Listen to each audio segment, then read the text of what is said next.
Hey Brawlers, and welcome to my review of episode 2 of Geogan Rising. I'm Haru Red. So, a spoiler warning, there's going to be a lot of spoilers in this review, so if you haven't seen this, go back and watch it now. And as a little disclaimer, I am going to be borrowing footage of Geogan Rising from this channel because I did not record footage before. So, yeah, just a little disclaimer there. But overall, sit back, relax, and enjoy my review of Geogan Rising episode 2. The first part is Lia and Fenneca. The new Bakugan are acting like kleptomaniac teenagers, and also what is Winton's animation here? He looks like what the Pokemon trainer does when they teleport or something in the games. During the scuffle, Fenneca runs away and Lia chases her, and during the chase, Fenneca crashes into someone's windshield. Oh good lord! Oh, my car! My poor car! I cannot imagine how the insurance company is going to react if he actually calls to make the claim. Yeah, my windshield got broken. Okay, how did it get broken? A Bakugan just leaped right into it. I'm sorry, sir, our policy does not cover damages done by alien creatures. God damn it. But Everett shows up and, oh my god, what is happening to your face? It looks so extremely spaced out that it's almost like bad Photoshop happened. Just fill in the amount. Whatever you need to fix it. Okay, how would he know how much it would be to fix right away? He literally just got it. He would need an estimate from a mechanic first. You can't just let him run off with your checkbook. Everett is only helping Lia because he wants Lia to be part of the Bakugan Battle live streams, explaining that because Bakugan are disappearing after losing, there's less people wanting to battle and less Bakugan to use to battle. And because of that, it sets a high demand for battling content.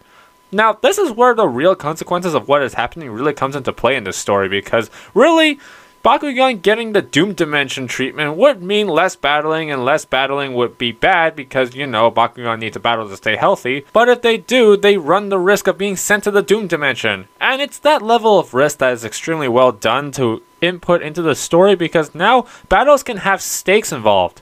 Okay, I know that they don't actually get sent to the Doom Dimension, but until they explain what that is all about, I'm calling it that because it's cool. So Fenneca accepts immediately, and she's up against Duran Dane, who somehow becomes even more annoying than ever before. My god, what is up with these secondary characters from last season being so hateful and annoying this season? Lia is reluctant to battle because she is afraid Fenneca will disappear, but Fenneca desperately wants to fight. Okay, now we get a sense of Fenneca's character. She's impulsive, rebellious, and just seems like a mischievous, obnoxious, spoiled teenage girl. She contrasts to Lia's bossy and caring character. No matter how many times Lia is trying to instruct Fenneca, it's no use because if Fenneca is doing something wrong, she will deny there's something wrong with herself and blame it on Lia. This is a major step that Lia needs to take in order to become a true partner to Fenneca, and I like that they're developing this relationship. This is kind of like the Dan and Drago relationship from the original series. In fact, it's practically the same, it's just recycled and gave it to Lia and Fenneca. Though, to be fair, Dan and Drago's motivations were really different. Dan wanted to beat Masquerade, and Drago was just really scared of losing Bakugan to the Doom Dimension. And although it's reversed here, Lia is just afraid of losing Fenneca, and Fenneca just wants to fight. Sure, yes, Fenneca is strong, but without instructions, she's just sloppy. It's the classic case of strength is meaningless if you don't know how to use it. But because Fenneca is so impulsive and won't listen to Lia, Fenneca charges right into a fireball and loses. Hooray! I defeated the awesome brawlers! And now I'll be famous! You beat one of them. Shut up! But, oh no, Fenneca's about to be sent to the Doom Dimension, and the whole setup with Lia charging and pleading for Fenneca to not go just really made it seem like Fenneca really was about to leave. But nope, for some reason she's safe, and she is still the same rebellious teenager. And it turns out Everett works for a mysterious guy that is interested in the Awesome Brawlers Bakugan. Sir Evil Von Bad Guy, I presume. The next part is Lightning and Ferascal, and yep, you guessed it, it's about Lightning and Ferascal's relationship. Already right away we get a sense of Ferascal's character. She's a childish troublemaker and really emphasizes her trait as a cat, so she's a master deceiver. Meanwhile, the Awesome Brothers are also investigating why Fenneca didn't disappear. And then this girl appears just out of nowhere, apparently looking for the new Bakugan. May I have an iced tea? No ice, please. This isn't a cafe, you know! Actually, this girl is Crystal Blue, voiced by Anna Sani, who also voices Emily in the show. She's apparently a mysterious psychic, which is something we haven't seen in this show before, though I don't think psychics have ninja disappearing and appearing techniques, though I could be wrong. But I find the mysteriousness of her character to be quite intriguing. I do want to actually know more about her because a Bakugan brawler that uses psychic powers, the possibilities are endless. She's the one the internet has named the Bakugan Girl. I thought Kelly Nova was the Baku girl. Crystal wants to watch the Bakugan battle and Lia agrees so that we can try to investigate the reason why Fenneca didn't disappear with Crystal's psychic powers. Though they left Benton on the line, that's pretty funny. And it's going to be Dan versus Lia. Wait, why? I thought this episode is supposed to be about Ferascal and Lightning. We're barely at the halfway point now and we got only Lightning and Ferascal's interaction at the beginning. Okay, now Ferascal gets involved and puts words in Lightning's mouth and gets to battle Fenneca and Drago, making it a triple threat match. And we actually get further character from Ferascal. It seems she uses deception tactics during the battle as her main battling style, which is actually a pretty good style that fits her character.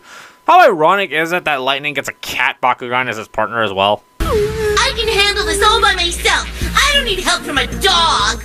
But Ferascal ends up accidentally defeated, but she fakes disappearing and just doesn't. So Ferascal and Fenneca don't get sent to the Doom Dimension when they lose, so I think it's safe to assume Sharktar, Falcon, and Pensator don't as well. An interesting story dynamic that adds to the level of discovery that needs to be done this season.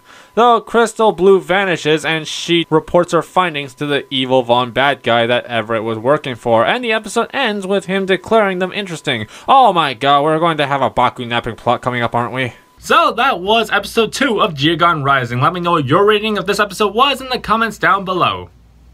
This was a pretty alright episode that introduced the characters of Fenneca and Ferascal and also Crystal Blue, who I got a feeling will be one of the key characters this season. I feel like that the main point in these arcs is really the Awesome Brawlers Bakugan having their own battling style, and the reason they don't want help or disobey orders is because the Awesome Brawlers haven't figured that out yet, and so they don't know how to properly adapt to the situation. These new Bakugan are really rogue, but they have unique styles to battle with.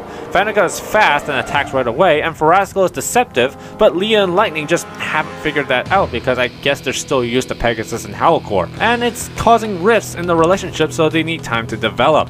This is an interesting story arc to put into these characters, and I got a feeling the season will really build up as it goes on, though still no signs of Geogans yet. Crystal Blue is a character I said I see having potential. Everett's character model though kinda looks weird, and Duran's not enjoyable in the slightest. Still, this episode was alright, although Lightning and Ferascal kind of lost track for a bit, so I'll give this a low Baku good.